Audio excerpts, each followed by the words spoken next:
अस्सलाम वालेकुम दोस्तों आज हम कल्चर सेंसिटिविटी हम करवाते हैं किसी इन्फेक्शन में। जैसे अगर किसी के ब्लड में इन्फेक्शन है, अगर किसी का वूंड है, ज़ख़म है, उसके अंदर पीप पड़ी है, उसकी कल्चर सेंसिटिविटी करवाते हैं। या किसी के यूरिन में अगर पस आ रही है तो यूरिन की हम कल्चर सेंसिटिविटी करवाते हैं। सम टाइम किसी के पेट में या फेफड़ों में पानी भर जाता है, पेट में पानी भर गया, उसको टेस्ट लेते हैं तो उसकी भी हम कल्चर सेंसिटिविटी करवाते हैं।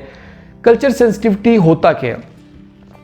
कल्चर सेंसिटिविटी में ये होता है कि वो जो फ्लूइड हमने लिया है या जो पस ली है उसको हम लेबॉर्ट्री में भेज देते हैं और लेबॉर्ट्री वाले उसको कल्चर ग्रो करते हैं, यानी कि उसको वो पालते हैं। उनके पास से कुछ ऐसे मटेरियल होते हैं जिसे हम एगार कहते हैं, जैसे ब्लड का आगार होता है कि उसके ऊपर ग्रोथ करनी होती है उस जरासीम की जो पस डाली है, उस पस को मल्टीपल जगह पे उसकी ग्रोथ बनानी होती है। उसकी बहुत सारी कॉलोनीज बन जाती है, बहुत सारी कॉलोनी, बहुत सारी वो बढ़ फूल जाता है। बहुत ज़्यादा बैक्टीरिया उसी नस्ल के काफ़ी सारे मिकदार में हम हासिल कर लेते हैं।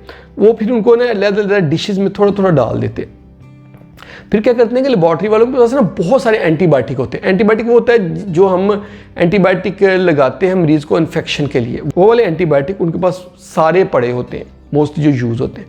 फिर वो क्या करते हैं कि जो उन्होंने कॉलोनीज़ बनाई हैं अलग-अलग, हर एंटीबायोटिक को अलग-अलग पे अपनी अपनी उसके ऊपर डाल देते हैं, डाल के फिर वो वेट करते हैं। फिर देखते हैं कि किस एंटीबायोटिक ने उस जरासीम को मुकम्मल मार दिया है, किसने थोड़ा सा मारा है, किसने बिल्कुल नहीं मारा। तो होता ये है कि जब हम रिपोर्ट देखते हैं ना तो रिपोर्ट के ऊपर लिखा होता है आर या लिखा होता है आई या लिखा होता है एस। देखिए आर उसके ऊपर लिखा होता है उस एंटीबायोटिक के आगे जिस एंटीबायोटिक ने उस जरासीम को नहीं मारा, यानी कि वो रेजिस्टेंट हो गया, उसने उसको कुछ नहीं किया और वो एंटीबायोटिक इस पेशेंट के लिए अब इफेक्टिव नहीं है। सपोज दैट चाहे कितना भी कीमती, कितना भी अच्छा, कितना भी बड़ा एंटीबायोटिक है और अगर वो आर आ गया तो वो पेशेंट को जो अगर हम एंटीबायोटिक देंगे वो उस पर इफेक्ट नहीं करेगा और ये एंटीबायोटिक से उस पेशेंट की डिजीज़ ठीक नहीं होगी। और कुछ पेशेंट में आई लिखा होता, आई मतलब इंटरमीडिएट में उसने थोड़ा सा इफेक्ट किया होता है, कंप्लीट इफेक्ट नहीं किया होता। कुछ जो है ना बैक्टीरियाज को मार दिया होता है और उसमें से आधे को मरे होते हैं, आधे नहीं मरे होते, तो उस एंटीबायोटिक के साथ आई लिखा होता है।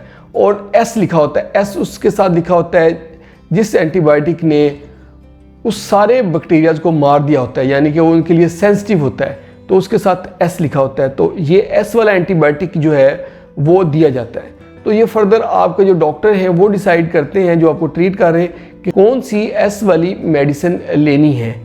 और क्योंकि एस जो है वो बहुत सारे एंटीबायोटिक के साथ आएगा और जितने एंटीबायोटिक के साथ वो एस आता है तो उनमें से कोई एक मेडिसिन लेनी होती है, तो वो आपके डॉक्टर जो है ना वो सजेस्ट कर देगा कि ये जो है एंटीबायोटिक आप लें और किस डोज में लेनी वो भी आपका डॉक्टर सजेस्ट कर देगा और कितने अरसे के लिए लेनी है ये भी।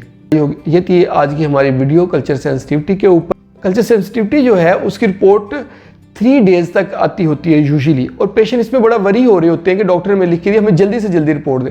एक्चुअली इसकी रिपोर्ट का टाइम ही 48 to 72 आवर्स है, इसके बाद ही रिपोर्ट मिलेगी। तो इसमें हरी नहीं करना होता है, इसमें हमें वेट करना होता है क्योंकि इस पर टाइम लगता है, एक रूटीन टाइम। तो इसका इतना वेट करें और उसके बाद रिपोर्ट आए तो उसके मुताबिक जो है एंटीबायोटिक शुरू किया जाए। होप आपको वीडियो पसंद आई होगी। अगर आपको वीडियो पसंद आई है तो इसको लाइक कर दें और हमारे चैनल को शेयर करें उन दोस्तों के साथ जिनको इसकी ज़रूरत है, और हमारे चैनल को सब्सक्राइब कर दें ताकि आपको इस तरह की वीडियोज़ मिलती रहें। बहुत बहुत शुक्रिया।